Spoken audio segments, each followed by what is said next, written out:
Hello everyone. Today I would like to give you a behind the scenes look at what teachers are experiencing today in the United States. And it is not a pretty picture, but I think it's an important one for us to take an honest look at and to start having some discussions around this. So this is a look at my grades tab. Right now I'm teaching a Spanish class online, so my class meets every other day for 90-minute blocks. I will tell you though that the data that you are looking at is not unique to being taught online. I would see the same kind of data when I was teaching in person, as well as what I'm going to show you today as an online teacher. And so this is not unique to teaching online. I will also say that this same kind of thing I have seen in schools all over the country, and I hear teachers reporting about this same kind of phenomenon, whether they're on the East Coast, the West Coast, the Midwest, red states, blue states, it does not matter. We are seeing this happen everywhere. And it's time that we start talking about it. So to give you a little insight into my class, as I mentioned, it's an online class. We meet for 90 minutes. And when I say online, I mean that my students are actually in class. So they're in a physical classroom.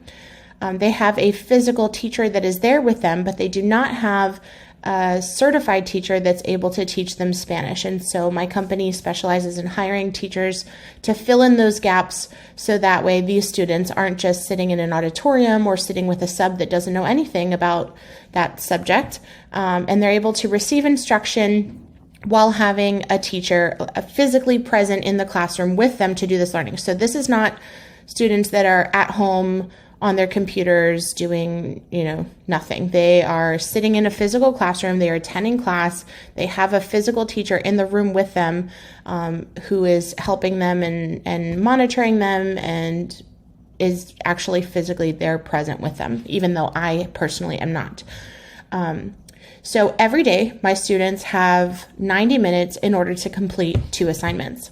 And those 2 assignments are, they need to watch an Edpuzzle, which is a video. That's the video portion of the lesson where they're learning the topic. So I pre-record all of my lessons. That way they're able to receive that instruction and they can watch it as many times as they need to. They can go as fast or as slow as they need to.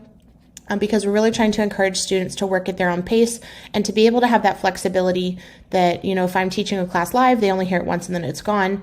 But with this, they're able to get the most concise version of the lesson because it's pre-recorded without any other distractions, and they can listen as many times as they need. So that is the Edpuzzle. That lesson portion of the Edpuzzle is usually a video that is anywhere from 5 minutes to 15 or 20 minutes maximum. So they watch a video, answer some questions while they're going through the video. If they complete this assignment, they get a 10 out of 10 just for completing it, and it doesn't matter if the questions are right or wrong, they just get 10%. After they watch the lesson, then they get to do a practice quiz on that assignment. When I say practice quiz, I mean it is a 10-question quiz practicing the skill that they learned in the 5 to 20-minute video. The practice quiz, they're given 20 minutes to complete that practice quiz, and they're also given unlimited opportunities to be able to reassess that quiz as many times as they want to. The reason why we do reassessment is because our goal for the students is that they can learn and master the content. So if they try it once and they fail, gone are the days that you try something once and you fail and you move on. No, we want to give them multiple opportunities that they can try and practice until they really have mastered whatever that skill is that they needed to learn. So students have infinite opportunities to reassess those practice quizzes. I'm going to scroll down so you can see here, on the day that the assignment was due, only 2 of my students turned it in on time. Only 2. Everyone else did not turn in the video portion of the assignment. Nobody else. And this was the very first assignment from the quarter, which we're now at the end of the quarter, so over 2 months later, and I still have students that have not completed the very first assignment from the beginning of the quarter. Everything that you see that is blue means that they turned it in late. everything. So I'm going to scroll to the left so you can see this is the beginning of the quarter. And as we move on, you can see the red, all the red.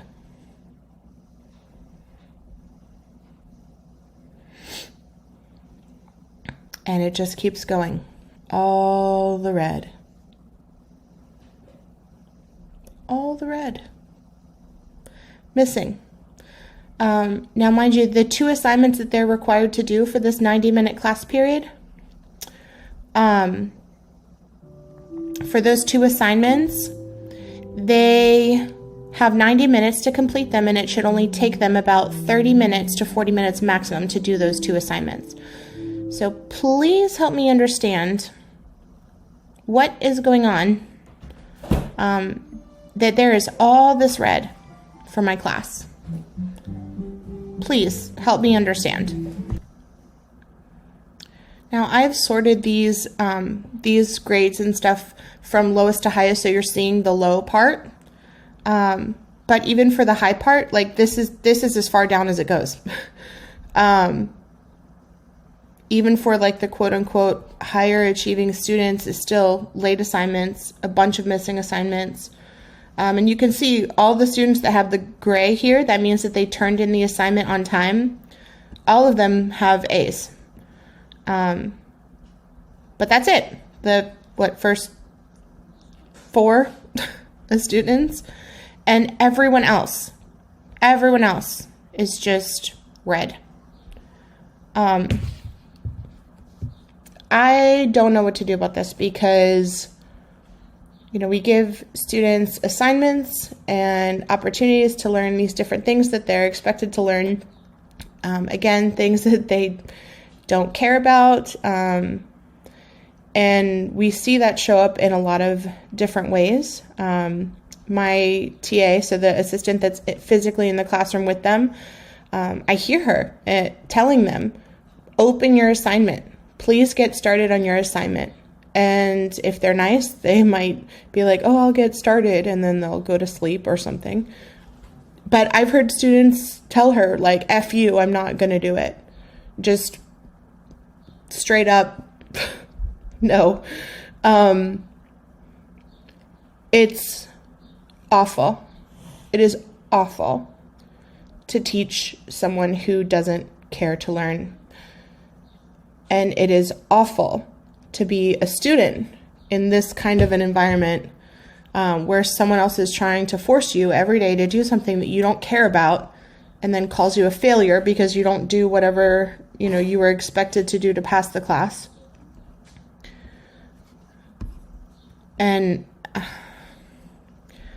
can't help but wonder, like, what is to become of these kids? What is, and they're not kids, these are teenagers, and they're not little kids. They're like 15, 16, 17. Some of them are 18 years old. These are about to be adults or actually legal adults that are in this class that just straight up don't care. Yeah. So I'm curious to know what you guys think about this and what you think can be done about this. If you think there should be anything done about this, because the truth is this is not working. This is not working, not only for students, but also for teachers. It's a miserable environment for everyone involved, and it's no wonder that we have a teacher shortage, because nobody wants to put forth so much time and effort towards something where the kids just don't care. So yeah, I wanted to share this with you so you could see what's going on, and hopefully you can share some ideas with me on things that we can do differently.